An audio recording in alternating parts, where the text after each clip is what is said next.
오늘의 사연 시작합니다. 안녕하세요. 저는 20대 청년입니다. 얼마 전 제가 정말 살면서 경험해보지 못할 경험을 해봐서 이렇게 글을 쓰게 되었습니다. 저는 한참 취업 준비를 하고 있었고, 여러 군데 면접을 보러 다니느라 서울 쪽에 올라갈 일이 있었어요. 한 일주일 정도 서울에 머물러야 됐는데, 취업 준비생인 제가 무슨 돈이 있었겠어요. 그래서 서울 사는 친구놈한테 연락해서 일주일만 신세 좀 져도 되냐고 부탁을 했습니다. 친구는 여자친구랑 동거 중이어서 일단 물어보고 연락을 준다고 했어요. 저는 여자친구랑 동거 중이면 괜히 내가 가면 안 될 것 같다고 괜찮다고 했는데 여자친구 그런 거 신경 안 쓴다고 우리는 굉장히 자유로운 사람들이니까 기다려보라고 하더라고요. 어차피 자기네 투룸이라 크게 상관없다면서요. 저는 친구의 연락을 기다렸고 친구는 그날 저녁에 여자친구도 괜찮다고 했다면서 연락을 줬습니다. 저는 고마우면서도 미안했고 괜히 좀 불편하지 않을까 생각을 하기는 했습니다. 하지만 찬밥 더운 밥 가릴 처지가 아니기 때문에 친구한테 고맙다고 얘기하고 곧 올라간다고 했습니다. 며칠 뒤 저는 서울역에 도착했고 친구가 마중 나와 친구 따라 집으로 갔어요. 야, 오랜만이다. 그러게, 잘 지냈지? 갑자기 이런 부탁해서 미안하다. 미안은 무슨. 나도 맨날 너네 집 가서 밥 얻어먹고 그랬는데 며칠 지내는 게 뭐 어렵다고. 언제든 얘기해. 고맙다. 여자친구분한테 괜히 미안해서. 괜찮아. 우리 여친 그런 거 신경 안 쓴다니까. 서울 온 김에 오늘 저녁은 맛있는 거 먹으러 나가자. 여기 맛집 많아. 이 형이 쏜다. 간만에 만나는 친구랑 집에 짐을 가져다 놓고 저녁을 먹으러 나갔습니다. 친구는 사업을 하는데 잘 나가고 있어요. 부럽더라고요. 여친은 친구가 운영하는 헬스장에서 트레이너랑 필라테스 강사를 하고 있다고 했습니다. 친구랑 저녁을 먹으면서 술 한잔을 하고 집으로 들어갔어요. 집에 들어가면서 저는 꽃 한 송이랑 조각 케이크, 그리고 바디로션을 사서 갔어요. 친구 여친한테 괜히 미안해서 선물이라도 해야겠다고 생각을 했습니다. 친구 여친도 일 끝나고 집에 들어와 있었어요. 안녕하세요. 저 승혁이 친구 김하준입니다. 안녕하세요. 오빠한테 얘기 들었어요. 일주일 정도 있으신다던데 저 신경 쓰지 마시고 편히 지내다 가세요. 네, 감사해요. 이거 별건 아닌데 받으세요. 어머, 이런 거 안 주셔도 되는데 너무 감사해요. 꼭 받아본 지가 언제인지 기억도 안 났는데 기분 좋네요. 내가 저번에 꽃다발 큰 걸로 사줬잖아. 한 3개월 됐나? 여자들은 꽃 한 송이라도 자주 받는 걸 좋아한다고 잘 기억해도 많이 어색하고 불편할 거라 생각했는데 친구 여친도 굉장히 성격이 좋았고 어색하지 않게 분위기를 풀어줘서 좋았습니다. 오늘은 시간이 늦어서 방에 들어가서 바로 잠이 들었어요. 다음날 친구랑 친구 여친은 같이 출근을 했고 저도 면접 준비를 마치고 면접을 보러 출발을 했습니다. 면접을 보고 다시 집으로 들어왔어요. 면접 보느라 피곤했는지 방에 들어가서 그냥 뻗어버렸습니다. 한참을 잠이 들었다가 뒤척이는데 팔에 뭔가가 걸려서 눈을 떠보니 친구 여친이 옆에 누워있는 거예요. 저는 너무 깜짝 놀랐습니다. 괜히 친구가 이 모습을 봤다간 무슨 오해를 할지도 모르니 등골이 서늘해지더라고요. 저기, 음... 친구 여친은 뒤척이면서 제 품속으로 파고들더라고요. 저기 수련 씨, 음, 어머, 미안해요, 하준 씨. 오빠인 줄 알고 저도 모르게 옆에서 깜빡 잠이 들었네요. 괜찮습니다. 승혁이는요? 오빠 조금 있으면 올 거예요. 오늘 저녁은 뭐 드실래요? 저는 아무거나 괜찮아요. 그럼 우리 오빠 오면 족발 먹을래요? 네, 좋아요. 제가 살게요. 괜찮아요. 오빠 오기 전에 저는 먼저 좀 씻고 나와야겠어요. 운동하고 와서 땀 많이 흘렸는데 너무 피곤해서 저도 모르게 잠이 들어서. 아, 씻으시게요?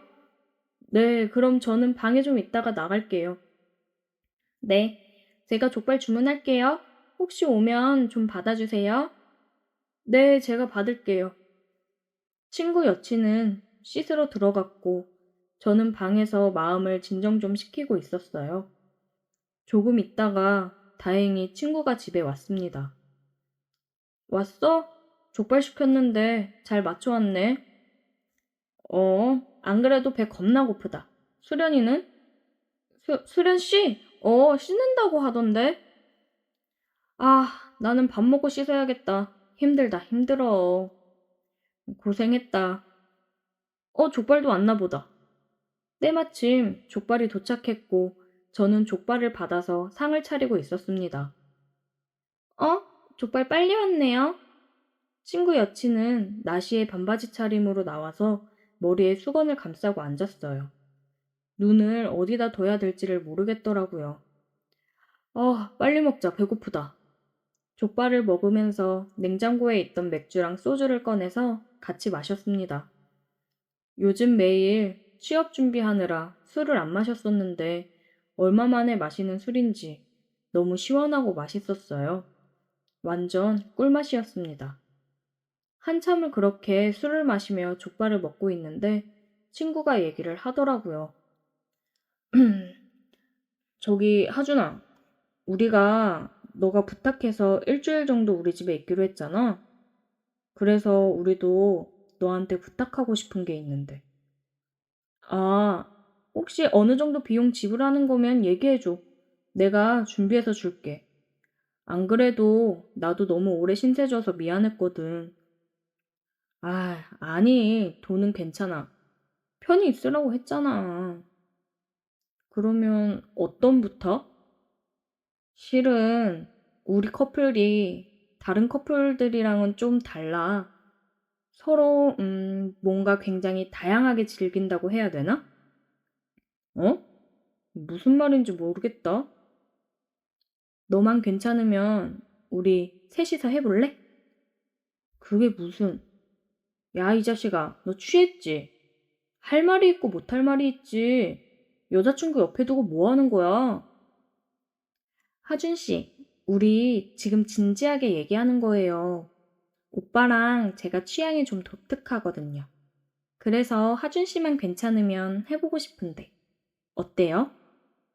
친구 여친까지 이렇게 얘기를 하니까 지금 나를 가지고 노는 건가?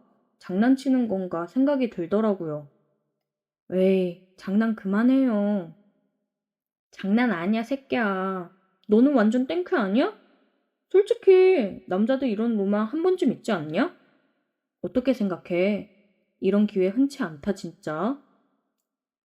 아니, 그래도 이건 좀. 하준 씨, 잘 생각해봐요. 어떨지 궁금하지 않아요?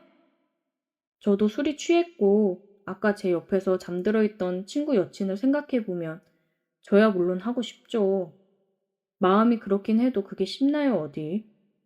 고민에 빠져 있는 순간, 친구랑 친구 여친이 갑자기 키스를 하더라고요. 키스를 하다가 친구 여친이 저를 쳐다봤습니다. 빨리 끼어들으라는 듯이요. 자기 눈앞에서 저러고 있는데 가만히 있는 남자가 있을까요?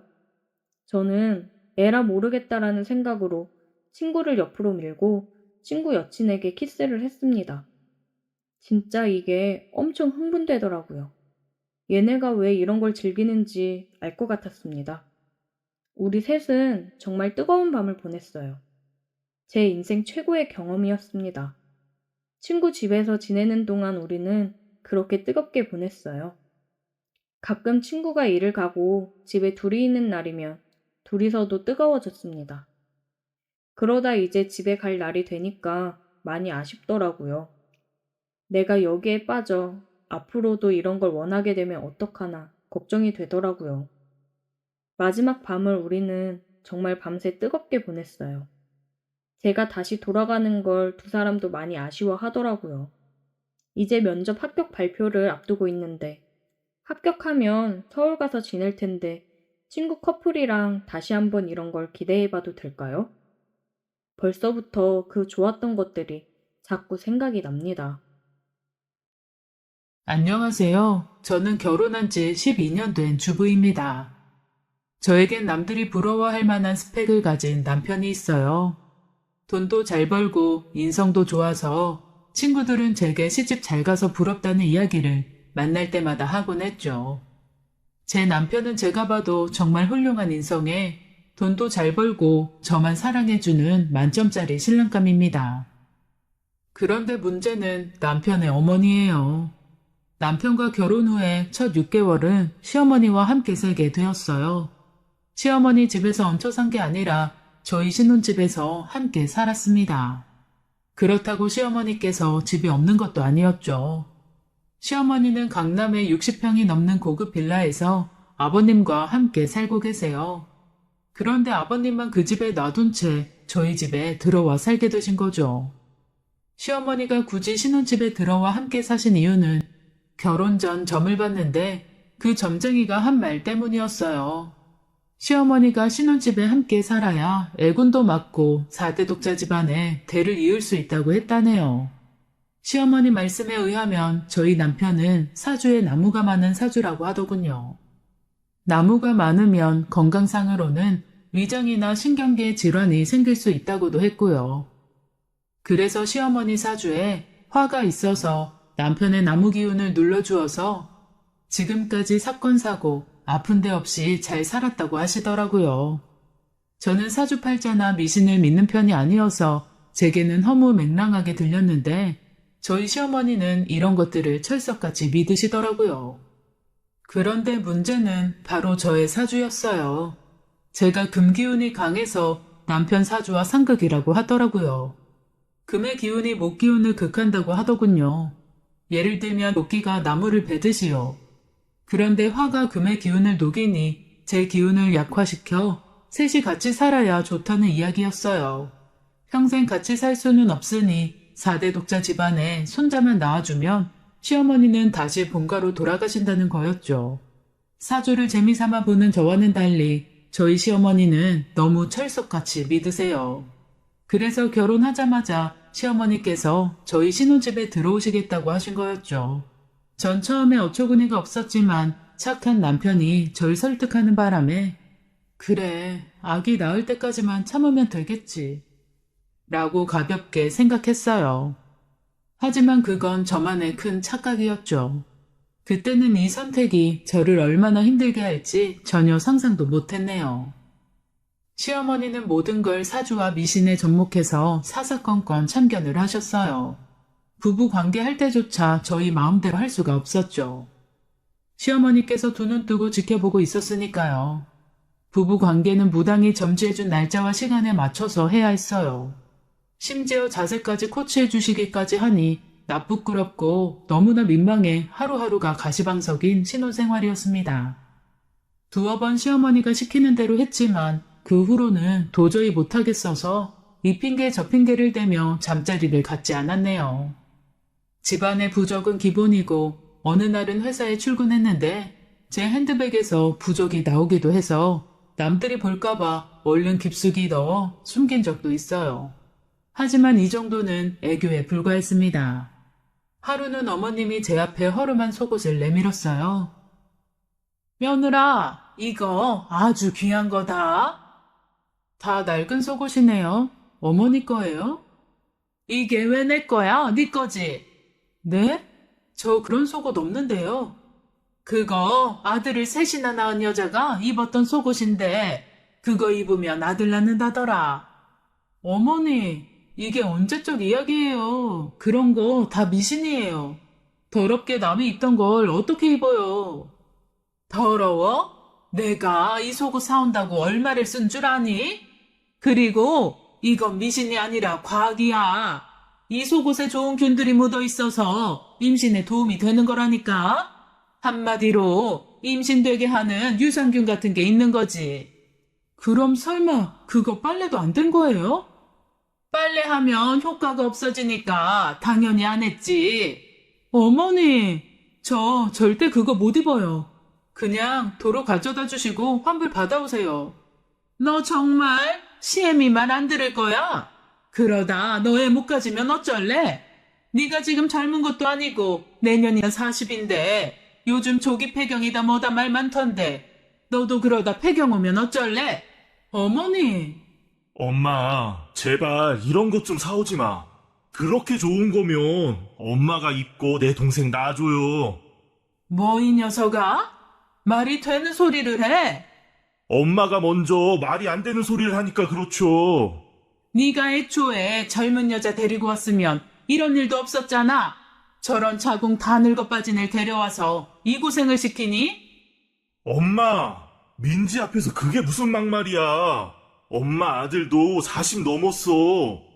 엄마 논리대로라면 내 정자도 다 늙어 빠졌다고. 솔직히 나이 그거 숫자에 불과해. 민지가 얼마나 건강관리도 잘하는데 지금도 겉모습은 30대 초반이야.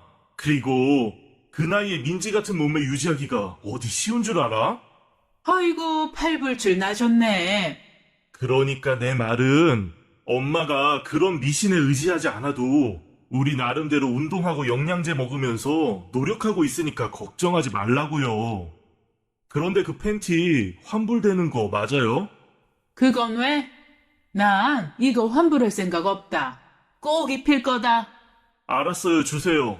제가 입을게요. 제가 입어도 간접적으로 효과 있겠죠, 뭐. 뭐? 아이고 됐어. 환불해 올 테니까 이리 내. 저는 남편과 시어머니가 대화하는 동안 한마디 말도 못하고 둘의 대화만 듣고 있었네요. 시어머니의 저런 독한 말씀에 가슴이 무너져 내렸어요. 제가 나이가 많은 게 시댁에서는 흠이라고 생각하는구나 싶어 자존심도 상하고 눈물도 찔끔 나더군요. 하지만 남편이 제 편을 들어줘서 간신히 참을 수 있었네요. 그날 이후 남편은 제게 부담 갖지 말라며 이제부터 부부관계도 우리가 원할 때 하고 엄마 눈치 보지 말자고 했습니다. 남편 말대로 마음을 좀 편하게 갖고 지내다 보니 결혼한 지 6개월 만에 임신을 했고 남편도 저도 시어머니도 무척 기뻐했어요. 게다가 약속한 6개월이 되면서 시어머니는 본가로 돌아가셨고요. 그때부터 진짜 신혼생활을 시작하는 것 같아 너무나 행복했죠. 남편과 함께 태교를 하며 딸일지 아들일지 얘기도 나누고 나중에 어떤 직업을 시키면 좋겠다는 등 너무도 먼 미래를 꿈꾸며 행복에 가득 차 있었습니다. 아이는 뱃속에서 무럭무럭 자랐고 저는 이제 누가 봐도 임산부답게 배가 불룩 튀어나왔었어요. 남편이 이런 저를 보며 배불뚝이라고 놀렸지만 그런 놀림이 싫지만은 않았습니다.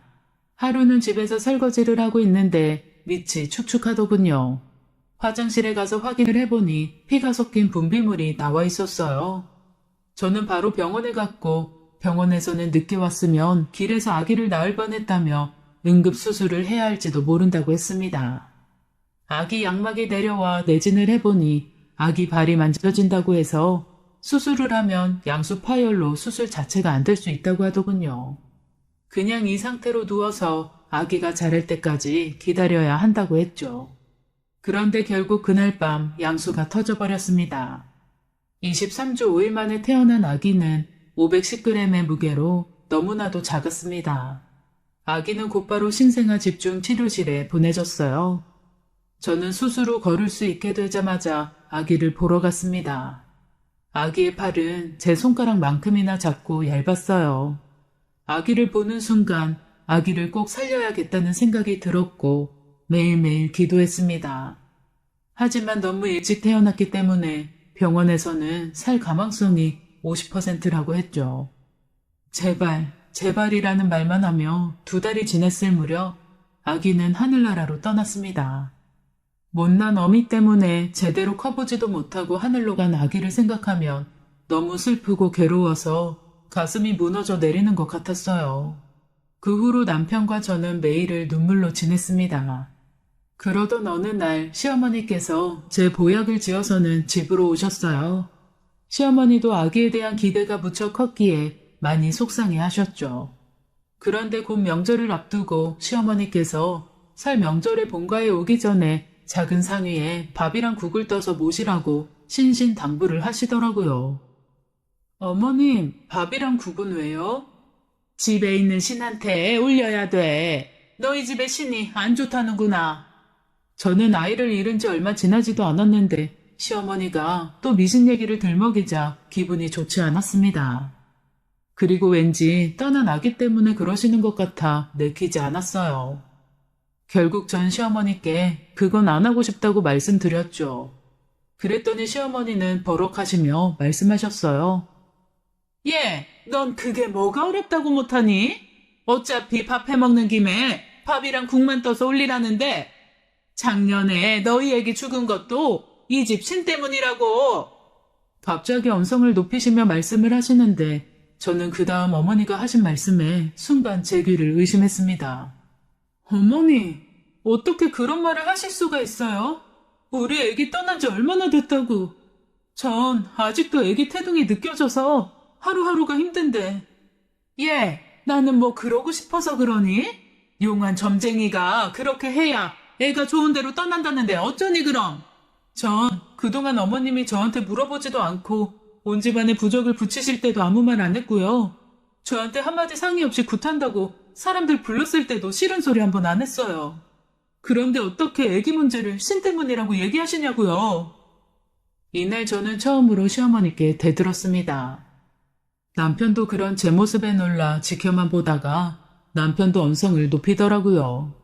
엄마, 제발 그만 좀 해. 이제 그만 집에 가세요. 라며 어머니를 집 밖으로 내보냈습니다. 남편은 절 위로해주며 마음 쓰지 말라고 했지만 아기가 살기만을 바라던 그때가 떠올라 가슴이 너무 아파 그 자리에 주저앉아 엉엉 울었네요. 결국 남편과 둘이서만 설 명절을 보내고 시어머니께 연락을 하지 않았어요. 어머님도 그런 제가 괘씸했는지 저에게 연락을 하지 않으셨죠. 그로부터 3개월 후 시어머니께 전화가 왔습니다. 냉전 후 처음으로 걸려온 전화였어요. 시어머니는 제게 그동안 잘 지냈냐며 물었고 저와 시어머니는 의미 없는 인사를 주고받았습니다. 저도 시어머니께 잘 지내셨냐고 여쭙는데 시어머니는 그 말을 기다렸다는 듯이 난 잘 못 지냈다 하시더라고요. 저는 시어머니가 전화로 절 나무라시려나 보다 했습니다. 그런데 전화가 끊어졌나 싶을 정도로 뜸을 들이시더라고요. 나 유방암이다. 이제 얼마 못 살 것 같구나. 지난주에 병원에서 정기검진 받은 거 결과 듣고 왔어. 그런데 내가 암이라는구나. 어머니, 그동안 마음고생이 얼마나 심하셨어요. 어머니 잘 치료받으시면 금방 나으실 거예요. 제가 잘 돌봐드릴 테니 너무 걱정하지 마세요. 그런데 몇 개 암이신 거예요? 유방암 2기라는데 수술해봐야 안다는구나. 수술 예약은 하셨어요? 내가 잘 아는 무당이 있는데 그 무당이 치료할 수 있다는구나. 네? 뭐라고요? 어머님, 암치료를 왜 무당이 해요? 의사가 해야죠. 아주 용한 무당이라서 말기암인 사람들도 많이 찾아오는 그런 무당이래. 어머님, 진우 씨도 알아요? 어머니 암치료 무당한테 받는다는 거. 전 시어머니와 전화를 끊고 남편에게 전화를 걸어 시어머니와 통화한 이야기를 모두 들려주었습니다. 시어머니가 무당한테 암치료를 받으려 한다는 말을 들은 신랑도 뭐? 무당? 노인네가 암이 아니라 치매에 걸린 거 아니야? 라고 하며 펄쩍 뛰었어요. 시어머니는 병원은 안 가고 신당을 찾아다니며 수백 수천만 원을 쓰고 다니셨습니다. 워낙 평생 펑펑 써도 남을 만큼 돈이 많으신 시어머니셨기에 돈은 그리 큰 문제가 되지 않았어요. 하지만 하루하루 시어머니의 생명을 좀먹는 암을 빨리 치료해야 했기에 두고 볼 수만은 없었죠. 게다가 아버님한테 전화가 왔더군요. 너희 엄마가 미쳐도 단단히 미친 모양이다. 웬 젊은 여자를 만났는데 그 여자한테 홀딱 빠져서 그 젊은 여자 무당한테 암 치료를 받고 있다는구나. 지금 너희 엄마 또 그 여자 만나러 나갔으니까 한번 따라가 봐. 나는 회사에 일이 생겨서 도저히 시간 낼 수가 없어. 부탁하마 아들아. 그러면서 주소를 하나 찍어주셨어요. 그 주소지를 향해 가보니 주차장엔 시어머니의 차가 세워져 있더군요. 그리고 그 건물에서 시어머니를 찾을 수가 있었습니다. 그리고 곧이어 남편과 저는 시어머니께서 병원을 찾지 않으시는 이유를 알 수 있었어요. 그 이유를 알고 전 경악할 수밖에 없었죠. 시어머니가 누워있는 곳은 간판도 없는 이상한 건물의 한 침대 위였어요. 시어머니는 침상에 누워 마사지를 받고 계셨습니다. 저와 남편은 시어머니가 마사지를 받으러 오신 거였구나 생각하며 집으로 돌아가려고 했어요. 아무래도 시아버지가 뭘 잘못 아셨나 보다 생각하며 나가려고 했죠. 그런데 그때 마사지사와 시어머니의 대화를 들었는데 경악을 금치 못했네요. 암치료 마사지 꾸준히 하시면 저절로 나으실 거예요. 어떠세요? 벌써 몸이 좀 가벼워진 것 같지 않으세요? 정말 그런 것 같네요. 가격이 좀 비싸긴 하지만 암치료만 된다면야 이 정도는 비싼 것도 아니죠. 그럼요. 암도 병원 가서 고치려면 1억 넘게 드는데 저희는 마사지 회당 300만 원밖에 안 되니까 엄청 싼 거죠. 대신 병원에는 절대 가시면 안 돼요. 마사지로 기의 흐름을 다 잡아놨는데 병원 가서 치료받으시면 지금까지 한 일들이 다 허사가 되거든요. 알겠어요. 꼭 명심할게요. 다음번엔 침술도 시작하겠습니다. 침술은 회당 1,000만 원인데 괜찮으시겠어요? 1,000만 원이요? 원래는 1,000만 원인데 우리 회원님은 마사지도 받고 계시니까 특별히 500만 원에 해드릴게요. 하루빨리 쾌차하셔야죠. 아유, 감사합니다. 이렇게 마음씨 좋으신 무당 선생님 만나서 제가 참 복받았네요. 저도 치료 열심히 받고 얼른 낫도록 할게요. 알고 보니 시어머니는 암치료라며 고액의 마사지를 받고 있었어요. 게다가 다음번엔 침술까지 한다니 이러다 사람 잡겠다 싶더라고요. 시어머니는 마사지를 모두 받고 집으로 돌아가셨고 남편과 저는 건물 계단에 숨어 있다가 다시 들어가 그 사기꾼 무당을 만나러 갔습니다. 남편은 화가 머리끝까지 나 있는 상태였죠. 잠깐 저 좀 보시죠. 누구시죠? 저 방금 당신이랑 있던 사람 아들입니다. 우리 엄마를 어떻게 꼬드긴 건지 모르겠지만 이게 사람이 할 짓입니까? 겁주는 말로 암 환자들 병원에 가서 치료도 못하게 하고 아무리 돈이 좋다지만 해도 너무 하는 거 아니냐고요. 불쌍한 사람들 대상으로 사기나 치고 말이야. 당신 사기꾼으로 고소하기 전에 당장 우리 엄마한테서 떨어져. 뭐? 사기? 어디다 대고 사기꾼이래? 그렇게 남편과 사기꾼이 실랑이를 벌이는데 갑자기 딸랑 소리와 함께 2명의 남자가 들어왔어요. 경찰입니다.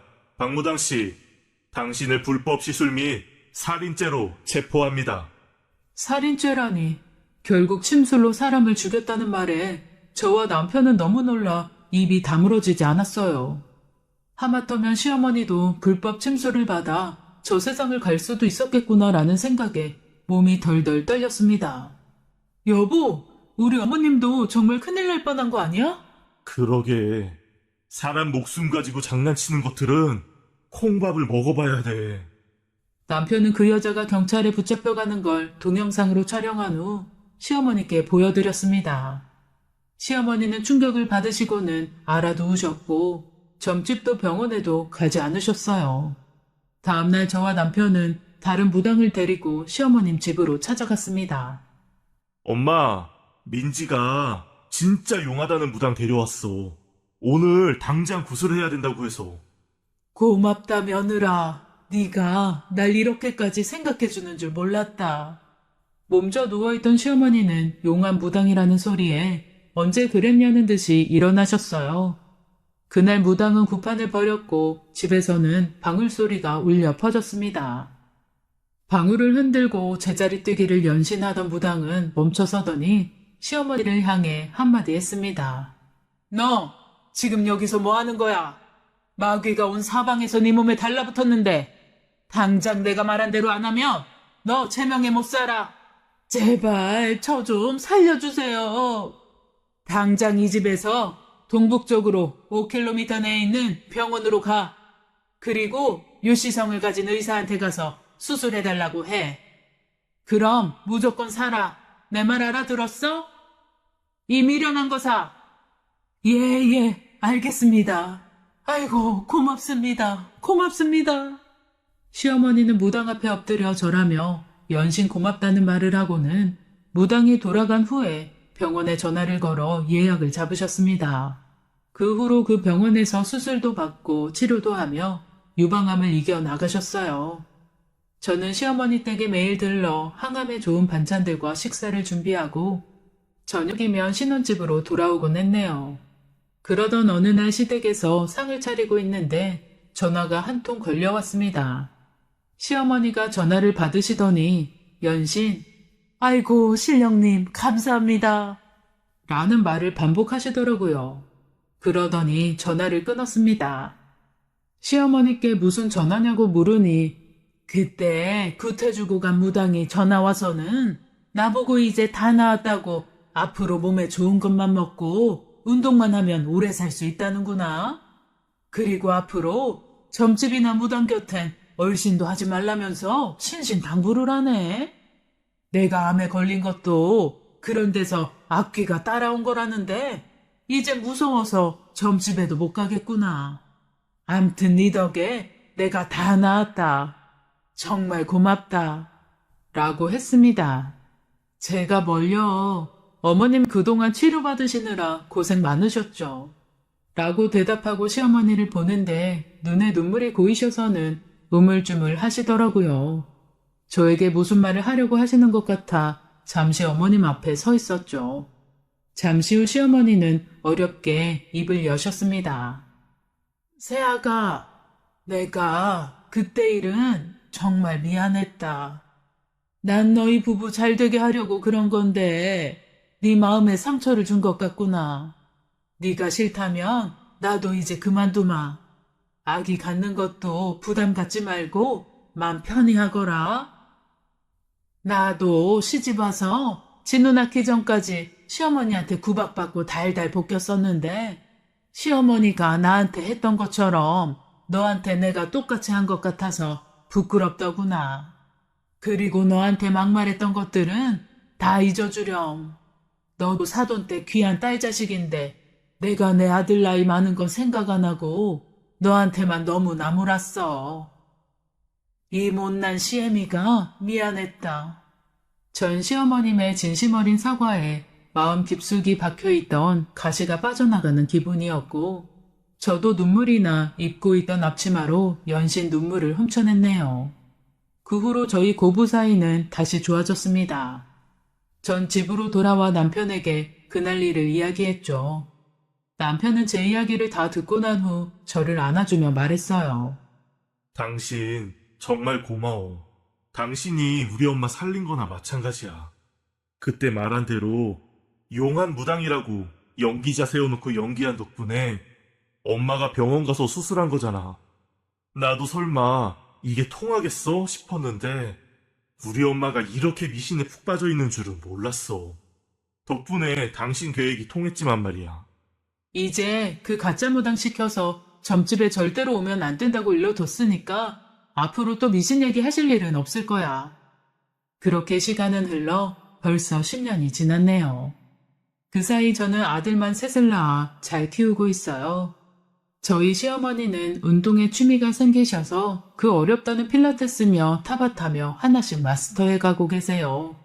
요즘은 홈트에 빠지셔서는 집안 한 구석에 홈짐을 만들어 놓으셨어요.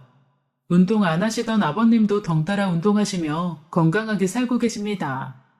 전 사람의 인생이란 누군가가 정해주는 게 아니라 스스로 개척해 나가는 거라고 생각해요.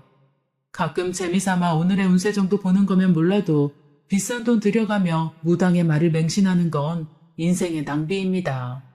노력만이 내 바람을 하나씩 이뤄주는 것이지 무당들의 허황된 말 한마디에 결정되는 인생은 없다고 생각합니다. 제 이야기는 여기까지입니다. 긴 글 읽어주셔서 감사합니다. 경태는 하루하루를 버티고 있었다. 지방대 건축학과를 졸업한 후 취업 준비를 위해 거제에 머문 지 3년째. 그의 일상은 반복되는 좌절과 무력감으로 가득했다. 고향 친구들은 모두 떠나버렸고 혼자 남은 이곳에서 그는 점점 세상과 단절되는 기분이었다. 어두운 방에 틀어박혀 채용 공고를 뒤적이다 보면 한숨과 자책이 깊어졌다. 한때는 함께 미래를 꿈꾸던 여자친구도 떠난 지 오래였다. 취업만 하면 결혼하겠다는 약속은 빈말처럼 느껴졌고 5년간의 연애도 그의 백수 생활에 지쳐 끝이 났다. 남겨진 것은 바닥난 통장, 그리고 스스로에 대한 끝없는 실망뿐이었다. 어느덧 그의 하루는 무의미한 루틴으로 흘러가고 있었다. 아침에 억지로 일어나 컴퓨터 앞에 앉고 점심때쯤 컵라면으로 끼니를 때우며 지나가는 시간을 원망하는 날들. 그 겨울, 상식은 그저 살아있다는 사실조차 버겁게 느껴질 만큼 지쳐 있었다. 경태 인생의 가장 불행한 시기에 한 줄기 빛처럼 다가온 여인이 있었으니 바로 이모 친구 미숙이었다. 그날 아침 경태는 오래된 셔츠를 보며 한숨을 쉬었다. 중요한 면접을 앞두고 단정한 옷을 살 필요가 있었다. 비교적 이른 시간이라 문을 연 가게가 거의 없었지만 한참을 걸어간 끝에 건너편에서 간판 불빛이 켜진 옷가게 하나를 발견했다. 그곳에서는 한 여자가 셔터를 올리고 있었다. 30대 중후반쯤 되어 보이는 그녀는 허리를 숙여 열쇠를 돌리는 중이었고 그 순간 경태는 잠시 발걸음을 멈췄다. 단정한 실루엣과 자연스러운 움직임이 묘하게 시선을 붙들었다. 셔터가 완전히 올라가고 그녀가 가게 안으로 들어가자 경태도 천천히 따라 들어섰다. 그녀는 진열대를 정리하다가 경태를 보더니 환하게 미소 지었다. 어서 오세요. 첫 손님이시네요. 경태는 순간 당황했지만 그녀의 얼굴을 보고 잠시 말을 잃었다. 긴 생머리에 화사한 미소, 하얀 블라우스와 실크 소재의 짧은 스커트가 단정하면서도 매혹적이었다. 얼굴에는 약간 짙은 화장이 더해져 분위기를 더욱 돋보이게 했다. 셔츠를 좀 보려고요. 경태가 어색하게 말을 꺼냈다. 그녀는 살짝 웃으며 셔츠요? 그럼 이쪽으로 오세요. 라며 안내했다. 그녀는 화이트와 블루 셔츠를 들어 경태의 몸에 대보며 고개를 갸웃했다. 손님은 키도 크고 피부도 밝아서 둘 다 잘 어울리시네요. 그래도 면접용이라면 이 화이트 셔츠가 가장 깔끔한 인상을 줄 거예요. 그럼 둘 다 주세요. 경태가 대답했다. 그녀는 웃음을 터뜨리며 어머나, 성격도 시원하시네요. 고 말했다. 그녀가 창고에서 사이즈를 찾으러 간 사이 경태는 매장을 천천히 둘러보았다. 그러다 한쪽 구석에 진열된 속옷들이 눈에 띄었다. 순간 그는 작은 장난기가 피어올랐다. 그녀가 돌아오자 경태는 말을 건넸다. 저 속옷도 좀 필요한데 셔츠처럼 골라주실 수 있을까요? 그녀는 깜짝 놀란 표정을 지었다가 이내 웃음을 터뜨렸다. 호호, 손님 재미있으시네요. 그럼 어디 봅시다. 어떤 스타일을 원하세요? 남자한테 좋은 그런 팬티요. 경태가 장난스럽게 말하자 그녀는 눈을 크게 뜨며 웃음을 참으려 했다. 어머, 총각이 벌써 그런 걸 신경 쓰다니. 그녀는 진열대에서 헐렁한 트렁크 팬티를 꺼내 들고 말했다. 이건 통풍도 잘 되고 편해요. 손님께도 잘 맞을 것 같은데요. 경태는 장난스러운 표정으로 물었다. 이게 저한테 잘 어울리나요? 그녀는 대꾸 대신 팬티를 경태의 허리선에 대보았다. 근데 110은 클 것 같은데요.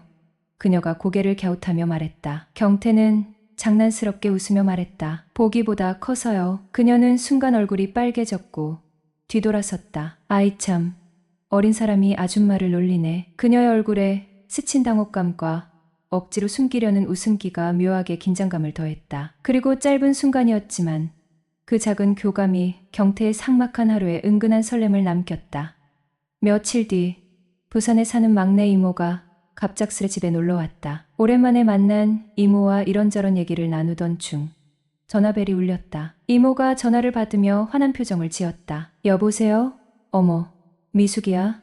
웬일이야? 이모는 통화 내내 반가움이 가득한 목소리였다. 전화를 끊고 나서야 나를 바라보며 말했다. 거제에 사는 내 친구 미숙이가 지금 여길 오고 있대. 혼자 와요? 그럼 혼자 오지. 남편도 없는데. 나는 장난스럽게 물었다. 그럼 나도 같이 가도 돼. 그 말에 이모는 눈살을 찌푸리며 타박했다. 괜히 너 데리고 나갔다가 미숙이가 오해하면 어떡해. 그럼 전화해서 물어봐. 집에서 혼자 놀고 있는 조카가 있는데 같이 나가도 되냐고. 그래, 알았어. 전화를 건 이모는 몇 마디를 나누더니 전화를 끊고는 나를 흘겨보며 말했다. 미숙이 돌싱이야. 그러니까 말 조심해야 돼. 나는 장난기 가득한 목소리로 물었다. 오, 잘 됐네. 돌싱이면 나랑 소개팅 가능하겠네. 야, 아무리 그래도 조카한테 친구를 소개시켜주는 게 말이 되니? 왜? 이모랑 나랑 나이 차이도 고작 12살인데. 그나저나 미숙 누나 예뻐. 이모는 눈을 크게 뜨며 말했다. 너 이모를 봐라. 끼리끼리 논다고 내 친구도 한 미모하지 않겠니? 그럼 더 보고 싶어지는데. 그리하여 몇 시간 후 나는 이모와 함께 미숙이라는 여자를 만나러 나갔다. 그런데 첫 인사를 나누자마자 나는 두 눈을 크게 뜨고 멈춰섰다. 그녀는 며칠 전 내가 셔츠를 사러 갔던 옷가게의 주인 아줌마였다. 어머, 그때 그 손님 아니세요? 미숙이 먼저 알아보고 말을 걸었다. 네, 안녕하세요. 나는 어색하게 웃으며 고개를 숙였다. 이모는 두 사람의 대화를 듣더니 눈썹을 치켜세우며 물었다. 어머, 너희 둘이 아는 사이야? 어떻게 아는 거야? 미숙은 당황한 듯 웃으며 대답했다. 아, 며칠 전에 셔츠랑 속옷 골라드렸거든. 뭐라고? 이모가 놀란 얼굴로 나를 쳐다봤다. 속옷을 내가 왜 골라줘? 아니, 그게 우리 매장에 옷 사러 오셨길래 내가 그냥 추천해드린 거지. 이모는 상황이 재밌어진 듯 웃음을 터뜨리며 말했다. 이거 참 웃기네. 둘이 이렇게 만날 줄이야. 미숙아, 너 우리 경태 어때? 괜찮지 않아? 아니, 무슨 소리야. 경태 씨는 아직 결혼도 안 했는데. 에이, 그건 경태한테 물어봐야지. 야, 경태야, 너 미숙이 맘에 들어? 사실 누나가 내 옷 골라줄 때부터 심쿵했어요. 미숙은 얼굴이 빨개지며 웃음을 터뜨렸다. 어머, 나한테 심쿵했대. 이거 기분 좋은데? 이모는 분위기를 재빨리 몰아갔다. 그럼 됐네. 미숙아, 너도 경태 괜찮다며. 둘이 한번 만나봐. 뭐, 나야 완전 땡큐지. 그렇게 우리는 웃음 속에서 새로운 시작을 맞이했다. 예상치 못했던 만남이 긴장과 설렘을 동시에 안겨줬고 나는 그녀와의 시간이 점점 기다려지기 시작했다. 저는 막내 이모의 친구 미숙이와 거제에서 취업 준비를 하며 만나 2년 넘게 연애를 이어오고 있습니다. 1년 전 제가 경기도로 직장을 옮기면서 장거리 연애를 시작했지만 서로에게 이만한 사람 없다는 확신 덕분에 꾸준히 관계를 유지할 수 있었죠. 우리는 주말마다 서로를 만나기 위해 노력했고 다투기도 하며 점점 서로를 맞춰가는 관계로 발전했어요. 그러다 보니 이제는 익숙함 속에서 정이 깊어진 사이가 되었습니다. 그런데 어제 여자친구가 술을 마시다 문득 속마음을 털어놓았어요. 전화를 받았을 때 옆에서 남자의 목소리가 들려서 놀라서 누구냐고 물었더니 친구의 남자친구와 셋이 술을 마시고 있었다고 했습니다. 그런데 그 남자가 여자친구에게 멀리 있는 남자친구 때문에 외롭다니 친구를 소개해 줄 테니 만나보라고 농담 반 진담 반으로 말했고 심지어 3차에 친구를 부르겠다며 같이 가자고 조르기까지 했다고 하더군요. 여자친구는 그런 분위기가 불편해서 혼자 빠져나와 저에게 전화를 걸었다고 했습니다. 그 이야기를 듣는데 제가 마지막으로 그녀를 본 게 3주 전이라는 사실이 떠올랐습니다. 주말 근무와 금전적인 문제로 이번 달에는 못 보겠다고 미리 말해둔 상태였지만 그래도 서로 노력하던 시간들이 스쳤죠. 여자친구는 그동안 마음속에 담아둔 이야기를 꺼냈습니다. 보고 싶은데 볼 수 없어서 너무 외롭고 힘들다고요. 사실 저도 같은 고민을 하고 있었기에 그녀의 말이 더 크게 와닿았습니다. 이전 연애는 집 근처에서 자주 만나며 긴 시간을 함께 보냈기에 지금의 장거리 연애가 더욱 생소하고 힘들게 느껴지던 차였으니까요. 그녀의 말을 듣고 저는 순간적으로 그럼 그만 만날까? 라는 말을 꺼내고 말았습니다. 그런데 여자친구가 울기 시작하더군요. 그동안 그녀는 이런 문제로 저에게 힘들다는 말을 한 적이 없었기에 더 놀랐습니다. 한참을 울던 그녀가 아직은 아닌 것 같다고 말했지만 이미 제 마음은 무너져 있었습니다. 이 관계를 정리해야 하는 건 아닐까? 끝이 보이는 연애를 하고 있는 건 아닐까? 이런 생각이 머릿속을 떠나지 않았습니다. 하지만 그녀도 저도 아직 마음의 준비가 되지 않았기에 그 이야기는 일단 묻어두기로 했죠. 그런데 그 이후로 저는 마치 이별을 겪은 사람처럼 마음이 아팠습니다. 아침 연락을 잘하지 않던 그녀가 아무렇지 않게 연락을 해왔는데 어제의 감정적인 대화를 미안하다고 하면서 한마디를 덧붙이더군요. 내가 너 먹여 살릴 테니 거제로 내려올래? 그녀의 진심, 어린 제안에 흔들리는 마음이 듭니다. 이 관계를 이어가는 것이 맞을지 아니면 새로운 결정을 내려야 할지 저는 아직 어떤 선택을 해야 할지 모르겠습니다.